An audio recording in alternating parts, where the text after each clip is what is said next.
Hello everyone, my name is Okerejime Andrew and welcome to another week of The Cribs.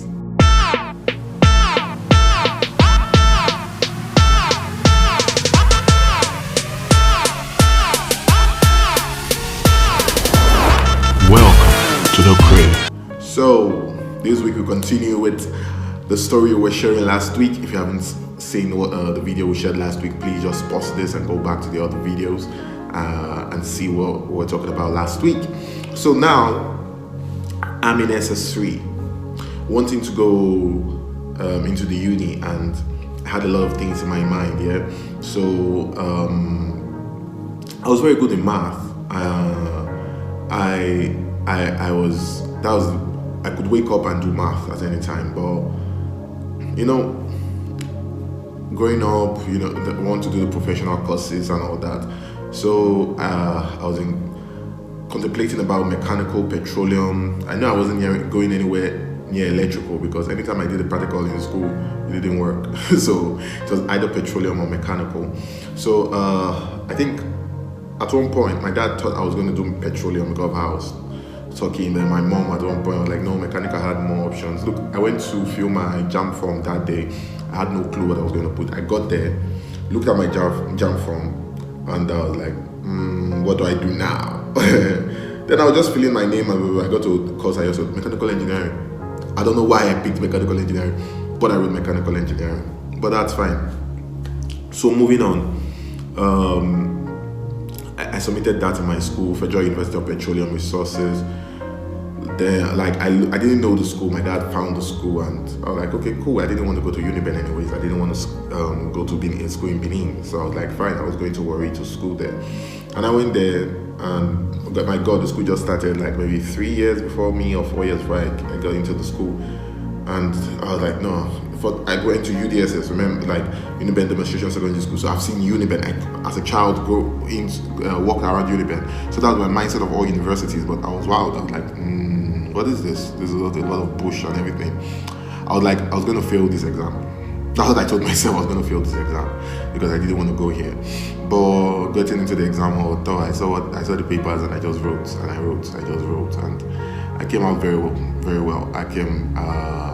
So after that, I was in the first list, got into the uni, and on getting into the uni, I made some friends. 100 level, I was in the hostel because I didn't know the environment. So my parents were like, no, they didn't want me to stay off campus because Warri is very rough. So I was like, fine. So 100 level, I was in the hostel, doing my thing, moving with the guys. Come on, talking to girls, preparing the thing. No, nothing could really happen in our hostels the way it was. In our hostel, the way it was. So I was like, I'm not that kind of person that will do something in the hostel like everybody should. I was more reserved, like I told you, that was this moral part of me.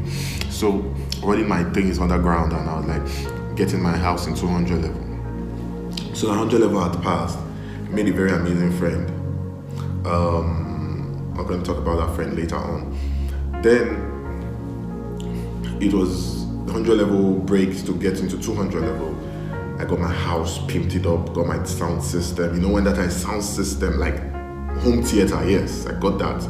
Like my laptop was slick, everything in my house was cool. Look, I loved my house. It was comfy, I had a fridge, I had everything. I was like, the girls are going down. So during that break, that's when the Lord called me. He found me during that break, and that's when I saw myself. I saw the real nature of how I was. I saw the sinful life that I was living. And all of a sudden, I was like, oh wow. Then I remember that night with tears coming in my eyes. I wasn't in a church. I was at home listening to a message. But that's another talk for another day. And tears was running down my eyes. And I said something. I can still remember. I didn't know how to really pray. I said, God, if you help me serve you. No. If you help me, I'll serve you for the rest of my life. And God took that. And He found me. And He helped me. Going back to school, some of the girls that I was already ready in line up, thank God they didn't know this house. So many of them were students of the school. So they called and I didn't pick. I didn't pick my calls because I was still young. I didn't know what to tell them. So I just didn't pick for months and they stopped. So getting to school, God linked me with this amazing woman of God, of blessed memory now. And she taught me, a friend of mine, absolutely everything we knew. And so this is my growth process. This is where I started doing this that I'm doing now. I started talking. This is where I found my purpose in speaking. So I was in the Anglican Student Fellowship then, and I was made secretary. I think that was 300 level now.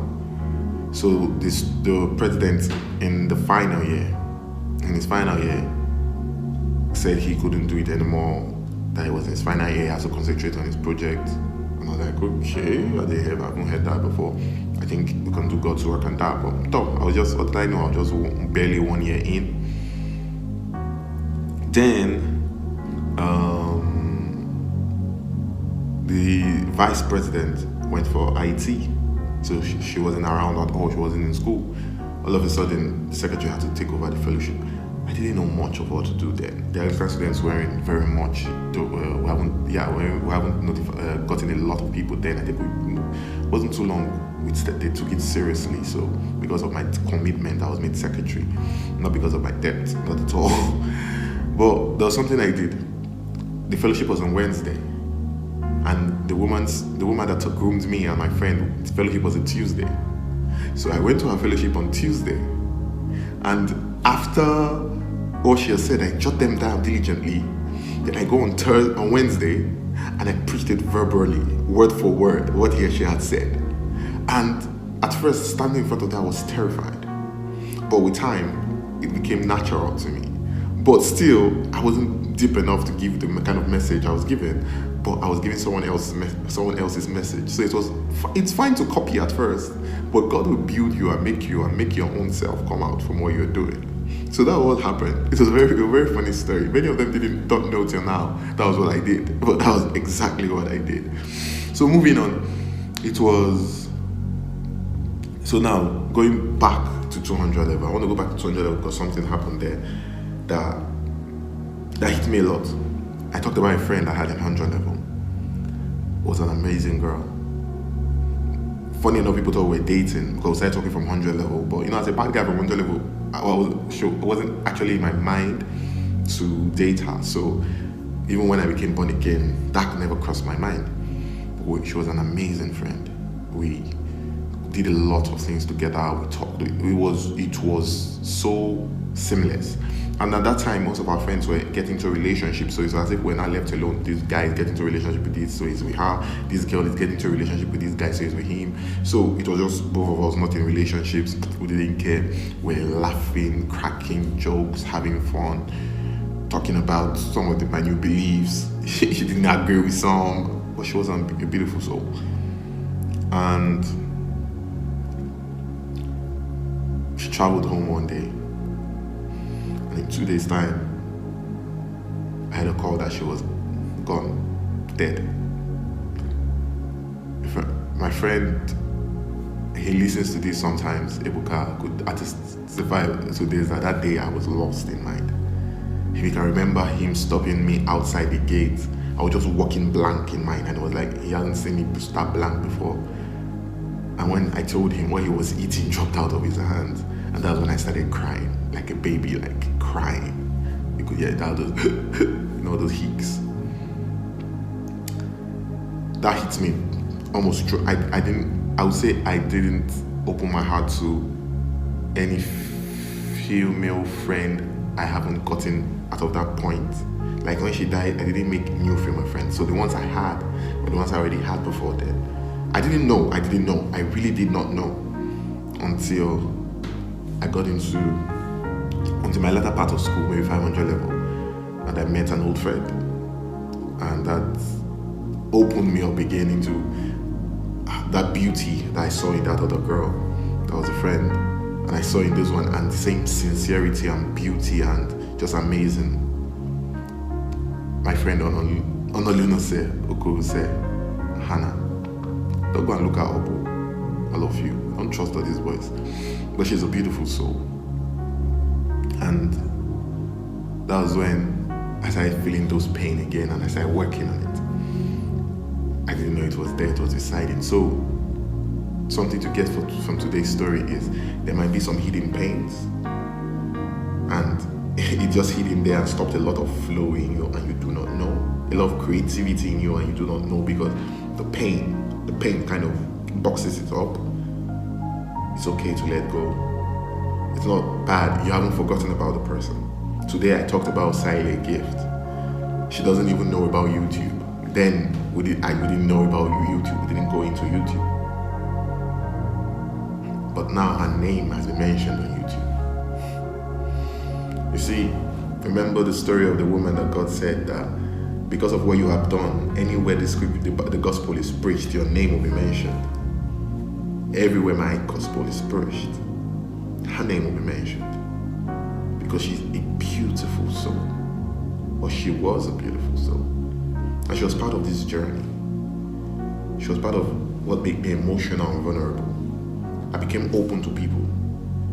I could now speak to my friends and say, look, I love you. Boys and girls, I tell them, I love you. I could get into my feelings more because there were things I wish I told her. So I don't want to wish I tell any of my friends now how I really feel. So I really tell them every single day, or every time I have the opportunity to. I care about you and I love you. So from today, I open my social media page. There's going to be my Instagram link below and my Facebook. You want to hit me up on anything, any discussion, anything that is so hard and painful and you want to talk to and you don't know how to talk to, or you're getting cross with my video, hit me up. Let's have a talk. I believe God has a plan for you and wants to. That's why He made you see this video. That's practically what brings me the best joy, sharing my life experience and using scripture and telling you what God hasn't planned for you. There's always something He hasn't planned for you. There's always a way out. There's always a way around it. So next week we'll be talking about my final year, how I scaled through school. School was hard. But my final year, basically getting my project done, then getting to the NYSC. Then I fell into depression. Yes, I fell into depression. So I'm going to tell you about that. That's one of the most powerful turnaround point again of my life. Apart from my salvation story, that was the most, and another turning point in my life. And I'm going to be telling you about someone special that helped me change my life. Yes, Jesus, then someone, another man that He used. I love you very much. See you next week. God bless you. I hope you really got something from this video. I love you. Please don't forget to like, share, and subscribe. Hit the notification bell so that anytime I upload, you'll be the first to see it. Take care. Cheers.